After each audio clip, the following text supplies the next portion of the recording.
Morris नगर resident association द्वारा हर साल की तरह इस बार भी ध्वजारोहण समारोह किया गया। साथ ही साथ वृक्षारोपण का भी आयोजन किया गया, जिसमें अनंत कुमार सिंह, डॉक्टर सुनंदा भारती, श्रीमती निर्मल बंसल, श्रीमती विनीता, प्रोफेसर सतीश देशपांडे, प्रोफेसर मारी कोवस, डॉक्टर आभा शुक्ला, डॉक्टर रत्नोत्तमा एवं RWA के सदस्य शामिल हुए। अनंत कुमार सिंह ने बताया कि हर साल ध्वजारोहण करते आ रहे हैं, साथ ही साथ बच्चों में देशभक्ति की भावना एवं हमारे जीवन में पेड़ पौधों की क्या अहमियत है, ये सब बताते आ रहे हैं। और क्या कुछ कहा, आइए सुनाते हैं। संदेश तो यही है भाई कि बड़ी मुश्किल से ये आज़ादी मिली है और इसको संजो कर रखना और इसका ख्याल रखना हमारी जिम्मेदारी है। और 75th इंडिपेंडेंस डे पे तो पर्टिकुलरली मैं ये कहना चाहूँगी कि let's all be a part of some solution rather than the problem. Problems तो दुनिया भर की हैं, उनको हाईलाइट करने से कोई फ़ायदा नहीं है, वो अपने आप नहीं मिटेंगी।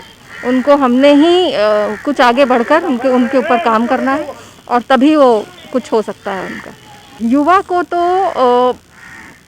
अभी और मेरे हिसाब से एकजुट होकर काम करने की आवश्यकता है। ये बात बिल्कुल सही है कि वो पूरी तरह प्रयासरत हैं, सही डायरेक्शन में भी देश जा रहा है, लेकिन एकजुट होकर आगे बढ़कर एक सिंसेरिटी जो होती है ना, उससे काम करने की आवश्यकता है।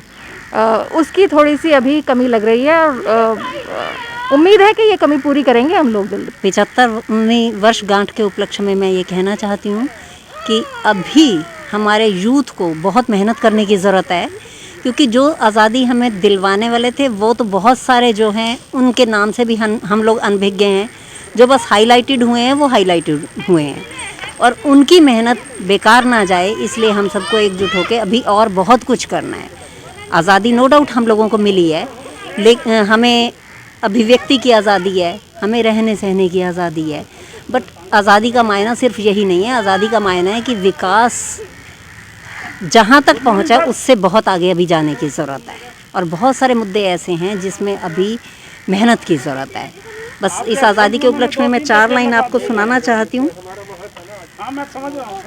किस्मत के कातिब ये मेरी पहचान लिख देना, मेरी किस्मत के कातिब ये मेरी पहचान लिख देना, ज़ुबां पर जय इन आँखों में धरा का मान लिख देना।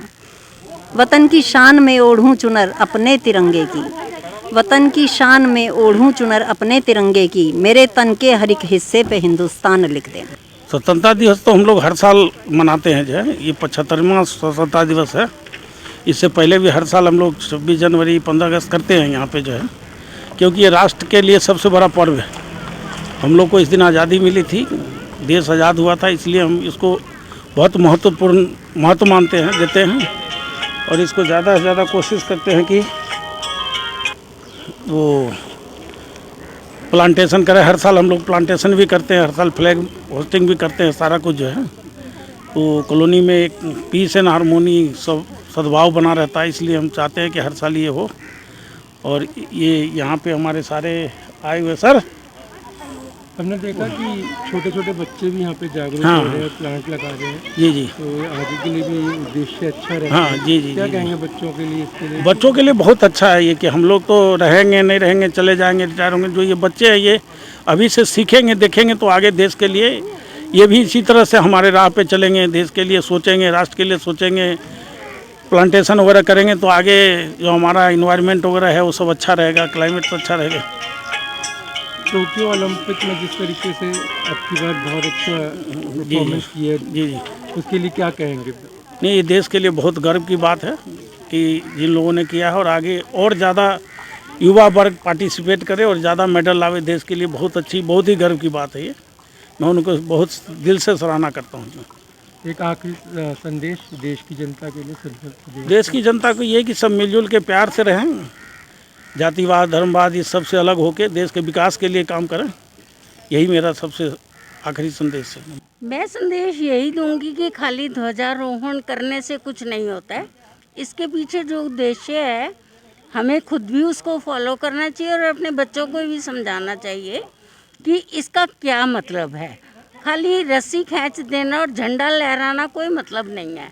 ये झंडा हमें कितनी मुश्किलों, कितनी कुर्बानियों के बावजूद हमें ये मिला है, इसकी थ्योरी हमें अपने बच्चों को समझानी चाहिए और वो समझें और उस पर कायम रहें।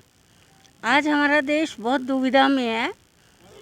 डर लगता है कि ईस्ट इंडिया कंपनी की तरह फिर से ये कहीं कुछ चंद हाथों में न बिक जाए। यूथ को आना पड़ेगा, आगे आना पड़ेगा, लड़ाई लड़नी पड़ेगी। फिर से रोज़गार नहीं है, बहुत छीना झपटी चल रही है जो कि नहीं होनी चाहिए। सरकार कोई भी आए, हमें उससे कोई मतलब नहीं है, लेकिन हमारे बच्चे इतना पढ़ लिख के सड़क पर घूमते हैं तो उनके रोज़गार का सबसे पहले व्यवस्था होनी चाहिए।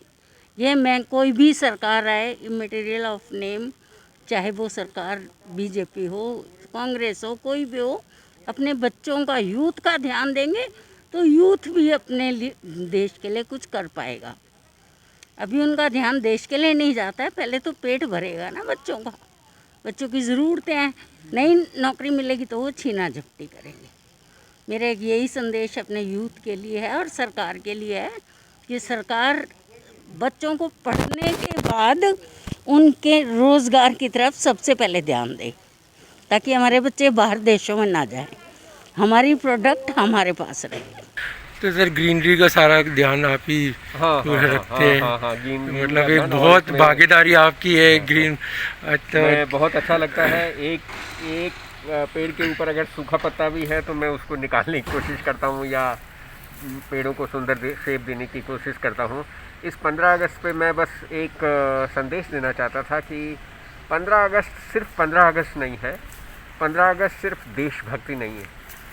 देशभक्ति का मतलब है कि आप इस समाज को कितना अपनी तरफ से दे सकते हैं निस्वार्थ भाव से, और जिस चीज़ की ज़रूरत है, जैसे आज हमारे यहाँ पेड़ पौधों की कमी है।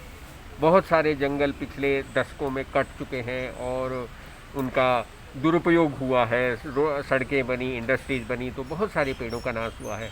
हम चाहते हैं और हमारे पूरे विभाग का भी यही प्रयास रहेगा कि उस पूरी वेजिटेशन को, उन पूरे पौधों को दोबारा से दोबारा हम वापस ला सकें। इनफैक्ट जिनकी जनसंख्या बहुत कम हो चुकी है पौधों की, उनको भी हम टिश्यू कल्चर के माध्यम से लेबोरेटरी में बना के उनको वापस हम लगाना चाहेंगे जहां उनकी जगह है। तो यही हमारा प्रयास है और मैं चाहता हूं कि वही देशभक्ति का मतलब है आप निस्वार्थ भाव से समाज के लिए क्या कर सकते हैं। देशभक्ति का मतलब ये नहीं है कि हम सीमा पे जाके लड़ रहे हैं या कुछ कर रहे हैं। निस्वार्थ भाव से हम जो कुछ कर सकते हैं वो ही देशभक्ति है, वही देशभक्ति है। तो और मेरा औरों से भी संदेश यही रहेगा कि इसको ग्रीनरी बनाएं, इससे ऑक्सीजन मिलता है, इसमें पशु पक्षी आते हैं, पेड़ पौधे, तितलियां आती हैं, कीट पतंगे आते हैं। उनसे क्या होता है? उनसे पॉलिनेशन होता है, परागण होता है। परागण से क्या होता है? हमारे पेड़ पौधों में फल बनते हैं। परागण से फूल से फल बनता है और फल से क्या होगा? फल से हर पशु पक्षी को जब मिलेगा तो सब स्वस्थ रहेंगे, तो हमारा वातावरण भी स्वस्थ रहेगा और पूरा परितंत्र भी स्वस्थ रहेगा, सब खुश रहेंगे। ये जो आजकल टेंशन है, ये तनाव जो है, ये इसी वजह से है कि ऑक्सीजन की कमी है, किसी को खाद्य नहीं मिल रहा है, किसी को कुत्ते जो है या बंदर जो है इतने खूंखार क्यों हो चुके हैं? क्योंकि उनको चीज़ें नहीं मिल रही हैं, उनको रहने की उनकी जगह डिस्टर्ब हो गई। तो हम चाहते हैं कि पेड़ पौधों को लगाने से उनके आवास को वापस उनको मिल जाए और सब लोग खुश रहें।